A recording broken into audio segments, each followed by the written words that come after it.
House. I wish to add more of my colleagues from the Senate here. This is a very, very important caucus, and it will grow. It's going to have to do that. It is just unfortunate, but folks, wake up, America. We got to wake up. The enemy is inside the gates. It is very, very important that we start to understand every day of how important this is. Important to us, our kids, and our grandkids, and the future of this great nation. 250 years that we've made it. But we're being attacked every day, and it's growing.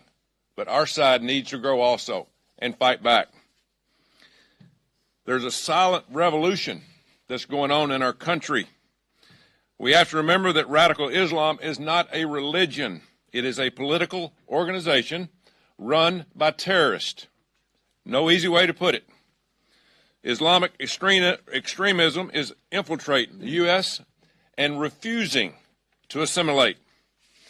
But what's even darker than that, many of them are openly admitting that they are here with the intent to destroy our country and to kill Americans. They couldn't put it any more clear. This is not a secret. The Quran instructs them to kill all infidels. It specifically encourages them to behead all infidels. If you're not a Muslim, they don't want you here. It provides clear instructions about how they are to steal from non-Muslims. It's no wonder that a group of Somalians have been accused of stealing, 18 billion to this point, and growing, as President Trump says. Roughly 5 million Muslims live in this country, in the United States of America, and on the rise. We do have people who are Muslims in this country, of Muslim descent, who do not practice Sharia law, and they are welcome because they want to assimilate to our culture. But woke cities like Michigan, Minnesota, and New Jersey are replacing American civic norms with radical Islamic policies. Minneapolis became the first major U.S. city to allow amplified Islamic calls to prayer year-round. Noise ordinance be damned. This type of practice is not even allowed in most Muslim countries. Why do they do it here? They want to be seen and heard.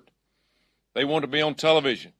They want to rally the troops, which begs the question, if people like Ilhan Omar love this way of life back home, why don't you just move the hell back? This is our country. Our grandparents built this country. 250 years. This is our birthday, and we do not want to change to a third world country. Radical Islam is fundamentally incompatible with the American way of life. We have to start understanding that. It does not work. They do not want it to work. Islamic would like to see every Christian and freedom-loving American convert to Islam or face death. Not to mention the horrible ways that they regularly abuse women and children. If you're a man in their cult, you can marry a 8, 9, 10-year-old girl.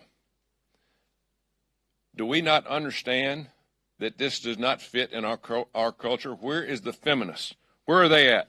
It's time to wake up. Enough's enough, or we're going to lose our country. The press can call me an Islamophobe all they want. I don't care. It doesn't make me any difference. I love this country.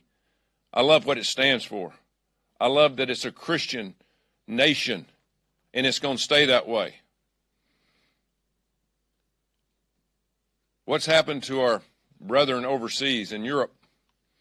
They've lost it. They've lost their way of life. And to get it back, how are they going to have to get it back? They're going to have to fight on the streets. They're going to have to take it back if they want to take it back. And I don't know whether their leadership wants that. But by God, we're not going to let that happen in our country. We're not going to let it get to that point. We're going to recognize it, and we're going to fight back before that gets to that point. Thanks to President Trump, he's made it a priority to stop illegal and even legal third world people coming into our country. Why do they want to come here? They don't want to come here for a better life. They want to change our life to something else, and it does not work that way. We have to make that decision, and it's going to take a group of people like this to do it. It's time to stand up. It's time to be recognized. It's time to be loud. Because if we don't do it, in the very near future, we're going to look like Europe. We're going to look like some of these other countries that have lost their way of life. And we owe it. We owe it to the people that built this country and owe it to our kids and grandkids to save this country from this cult that has taken over every second of every day. They're making progress, and we need to stop that cult as we see it today. Thank you very much.